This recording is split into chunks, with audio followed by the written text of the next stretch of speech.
I woke up this morning to the weirdest sound ever. It wasn't a normal alarm clock, like the one I have at home that just beeps until you want to throw it against the wall. This was different. It sounded like an alien trying to yodel, going woo-wee, over and over again. For a second, I thought maybe we were being invaded, which would be a pretty lame way to get eliminated from a game for $100 million. I mean, do aliens even care about human money? Probably not. They'd probably just zap you and take your socks or something. Turns out it was just Pillowman's way of getting us out of bed. I swear this guy must have a whole team of people thinking up the most annoying ways to wake someone up. After we all stumbled out of our rooms, rubbing our eyes and looking like zombies, Pillowman was standing there on his little podium. He was holding a microphone and had this huge, cheesy grin on his face. You could tell he was super excited about whatever torture he had planned for us today. I was just hoping it didn't involve running. I really hate running before breakfast. Pillowman cleared his throat and announced the first game of the day. "Good morning, contestants," he boomed. "I hope you all slept well because you're going to need your strength for today's challenge, Tug of War." A giant rope, as thick as my arm, was laid out in the middle of the room.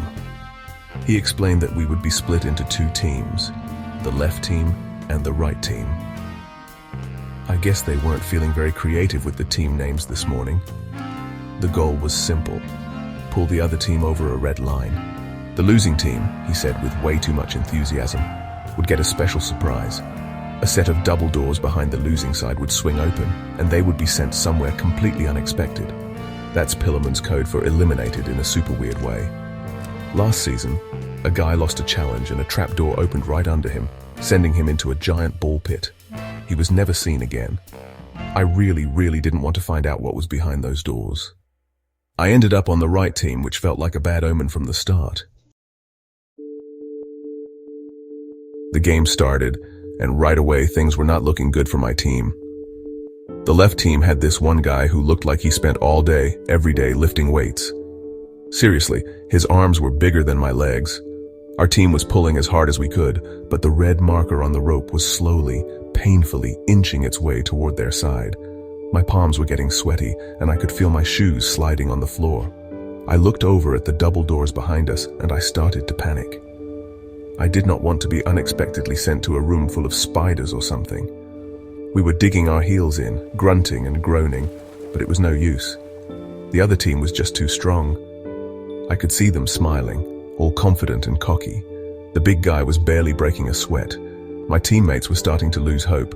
One girl on my team was practically crying. We were just a few feet away from the line. My brain was racing, trying to think of something, anything, to get us out of this mess. I knew I couldn't outmuscle them, so I had to outsmart them. And my best ideas always come when I'm about to get totally humiliated. That's when it hit me. I remembered from the contestant profiles that half the people on the other team were huge fans of this online game called Village Quest.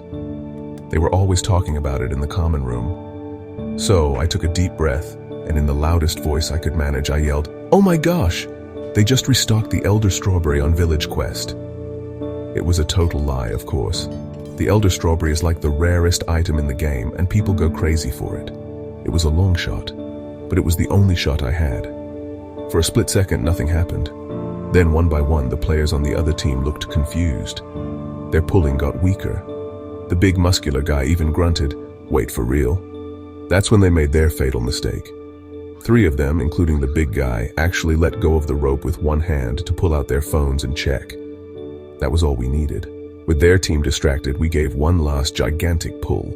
They stumbled, they slipped, and the whole team went tumbling over the red line.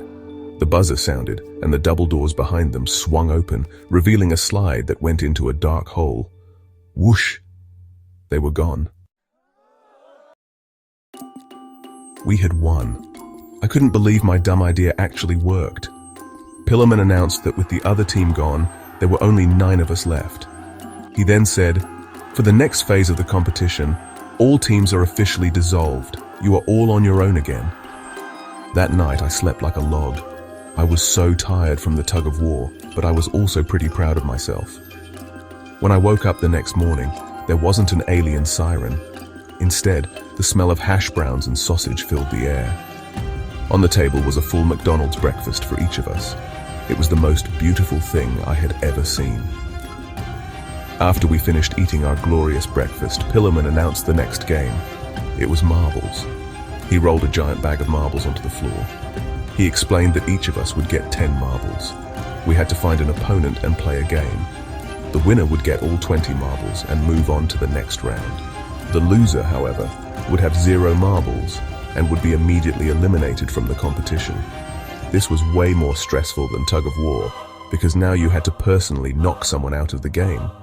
The problem was, with 9 contestants, there was an odd number of people.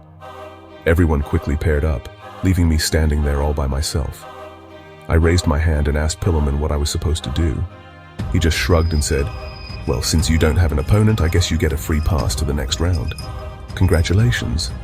Sometimes it pays to be the awkward one left out, so I just sat on the side and watched everyone else play their intense little marble games. It was a lot better than actually having to play. That's when things got dramatic. Player 2, the guy who was a total bully in Season 1 and somehow made it back, was playing against this quiet girl. He was losing badly. Suddenly he accidentally dropped a few extra marbles from his sleeve onto the playing circle. He tried to act like it was a mistake, but everyone saw it. The girl he was playing against pointed and yelled, "He's cheating!" Instantly, 2 guards in those scary black uniforms appeared out of nowhere. Pillarman's voice boomed, "Player 2, you have violated the rules. Cheating will not be tolerated." The 2 guards grabbed Player 2 by the arms. He tried to argue, saying it was a mistake and that the marbles just fell out of his pocket, but nobody was buying it. The guards are huge and don't really seem to care about excuses. They just lifted him up like he was a bag of groceries and carried him toward a door marked "Exit." He was yelling the whole time, but the door slammed shut behind him, and then it was quiet. Well, that was one way to get eliminated. I guess the rules are super strict this year, which is good to know. Don't cheat at marbles. Got it.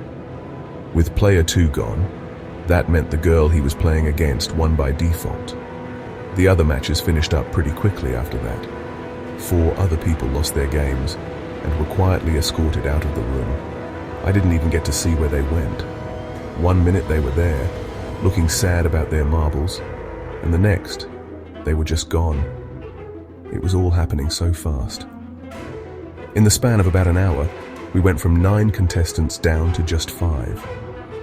The room felt a lot bigger and a lot emptier all of a sudden. The 5 of us who were left just sort of stood there awkwardly. Pillarman came back on the intercom and said, "Congratulations to our final 5. Your hard work has earned you a special dinner. Enjoy the rest of your evening. You'll need your rest for tomorrow." The fancy dining room doors opened, and there was a huge table set with a giant feast. There was steak, mashed potatoes, pasta, and even a chocolate fountain. It was awesome, but also kind of weird. Eating a fancy dinner with 4 people you know you'll have to compete against soon is a strange experience. We all ate in mostly silence. Nobody really wanted to talk strategy or make friends, because we all knew that only one person could win the $100 million. I just kept eating the steak and thinking about what could possibly be next. We've had team games and one-on-one games. What other crazy challenges could Pillarman have planned for us? With only 5 of us left, the games were probably going to get a lot harder and a lot weirder. I just hoped whatever was next didn't involve any more running or aliens.